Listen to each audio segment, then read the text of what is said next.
بسم اللہ الرحمن الرحیم۔ شروع اللہ کے نام سے جو بڑا مہربان نہایت رحم والا ہے۔ السلام علیکم ورحمۃ اللہ وبرکاتہ۔ اسلامک سینٹر چینل میں خوش آمدید۔ ویورز، اسلامک سینٹر چینل میں آپ کو اسلام کے بارے میں ہر طرح کی معلومات ملتی ہیں، تو اپنی اسلامک نالج کو بڑھانے کے لیے اس چینل کو سبسکرائب ضرور کر لیں۔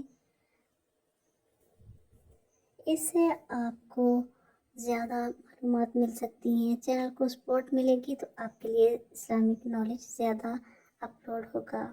تو آئیے چلتے ہیں ویڈیو کی طرف۔ فرعون ساری عمر اولاد پیدا کیوں نہ کر سکا؟ آج کی ویڈیو اس کے بارے میں ہے۔ فرعون اپنی بیوی حضرت آسیہ سے پہلی رات صحبت پر قادر نہ ہوا۔ ہر رات جب فرعون اپنی بیوی آسیہ کے پاس جاتا تو حضرت جبرائیل علیہ السلام کچھ پل ایسے بھی ہوتے ہیں جب تم کسی کے سامنے کچھ کہہ نہیں سکتے، اس وجہ سے فرعون پر دل کی ایک گہری چیخ آسمان کی طرف جاتی ہے۔ جبرائیل علیہ السلام کو بسم اللہ الرحمن الرحیم۔ رسول محترم حضرت محمد صلی اللہ علیہ وآلہ وسلم نے ایک دفعہ زمین پر 4 لکیریں کھینچی اور پاس بیٹھے صحابہ سے پوچھا، تم میں سے کون جانتا ہے کہ یہ کیا ہے؟ صحابہ نے عرض کیا، اللہ اور اس کا رسول بہتر جانتے ہیں۔ تو رسول اللہ صلی اللہ علیہ وسلم نے فرمایا، یہ جنتی عورتوں میں سے سب سے افضل 4 عورتیں ہیں۔ نمبر 1 حضرت خدیجہ، نمبر 2 بنت خویلد، نمبر 3 فاطمہ بنت محمد فرعون کی بیوی آسیہ اور عیسیٰ کی والدہ مریم بنت عمران۔ ویورز، آج کی ویڈیو نہیں 4 اہم خواتین میں سے ایک یعنی حضرت آسیہ زوجہ فرعون کے بارے میں ہے۔ ایسی بابرکت خاتون کہ جن کا ذکر قرآن میں اللہ پاک نے یوں بیان فرمایا ہے، اور اللہ نے ان لوگوں کے لیے جو ایمان لائے ہیں زوجہ فرعون کی مثال بیان فرمائی ہے۔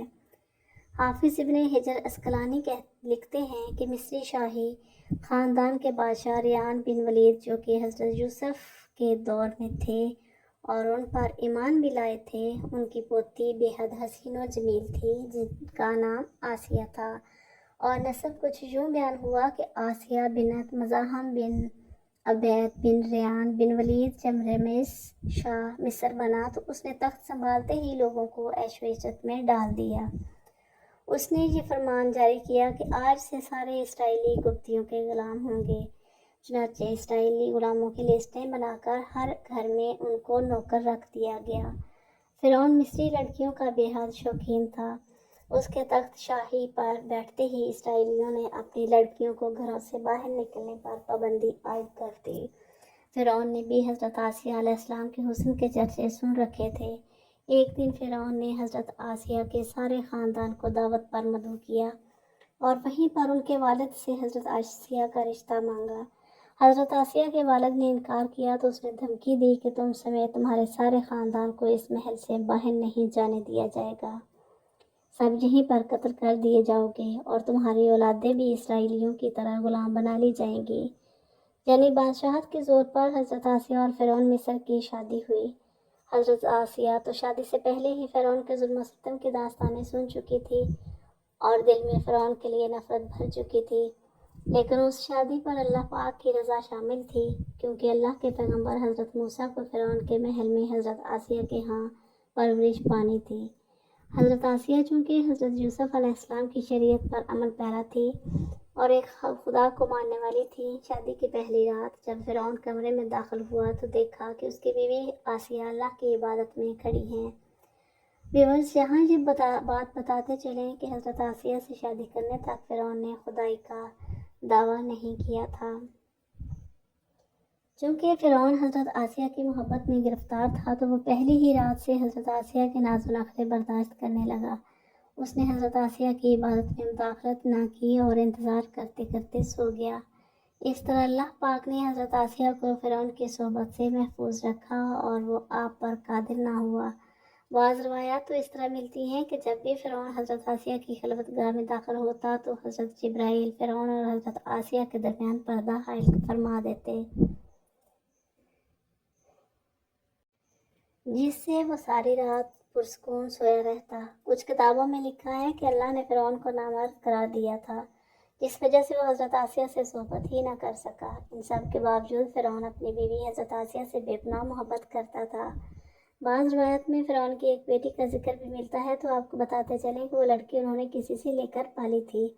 فرعون کا حضرت آسیہ سے پیار ہی تھا کہ جب حضرت موسیٰ علیہ السلام ایک صندوق میں ملے تو حضرت آسیہ کے کہنے پر اس نے حضرت موسیٰ کو اپنے گھر میں جگہ دے دی۔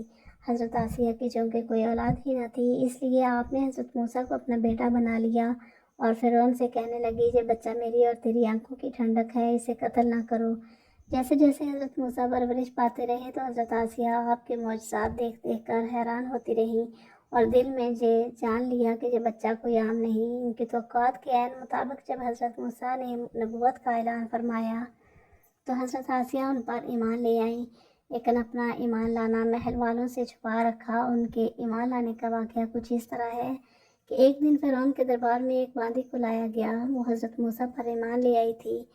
فرعون نے اس باندی کے تینوں بچوں کو اس کے سامنے ابلتے ہوئے تیل میں ڈالنے کا حکم دیا اور ساتھ ہی اس باندی سے کہا، اب بھی وقت ہے، مجھے اپنا خدا بنا لے۔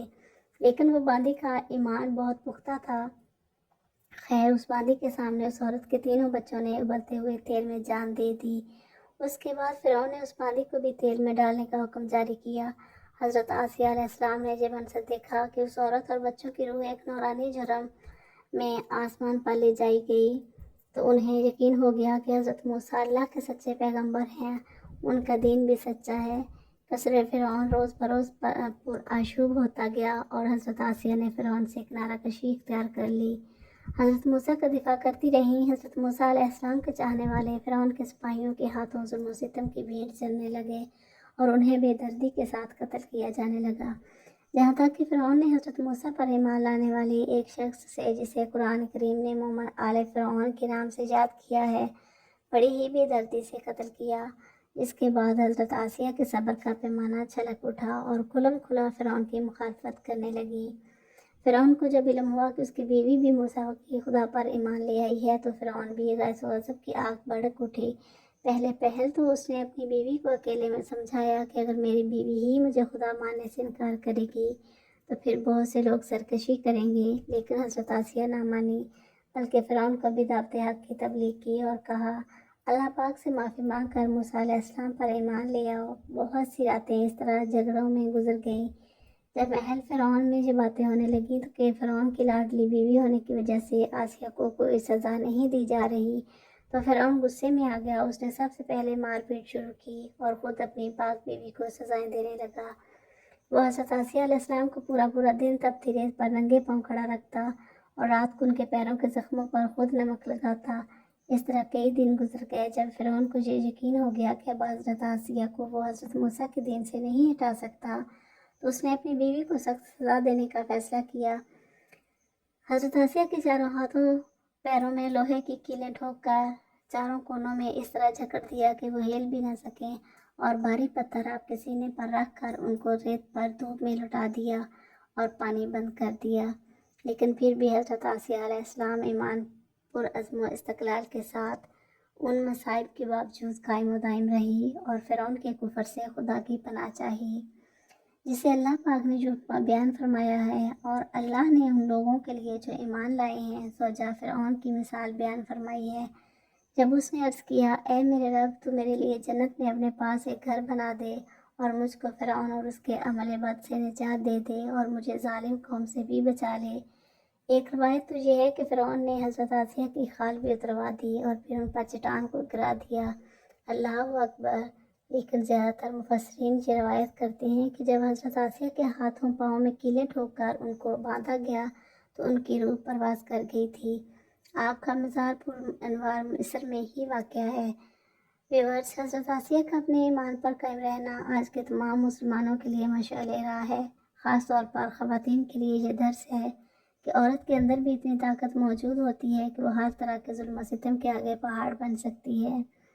اللہ پاک سے دعا ہے کہ وہ ہم سب کی بے حساب مغفرت فرمائے، ہمیں نیک بندوں کی راہ پر چلنے کی توفیق دے، ہمیں نبی کریم صلی اللہ علیہ وآلہ وسلم اور ان کی پاک آل سے بے پناہ محبت عطا فرمائے، آمین ثم آمین۔ ویورز، اگر ویڈیو پسند آئے تو لائک اور شیئر ضرور کریں اور ساتھ بیل آئیکن کو بھی پریس کریں۔ تو ملتے ہیں نیکسٹ ویڈیو میں، تب تک کے لیے اللہ حافظ۔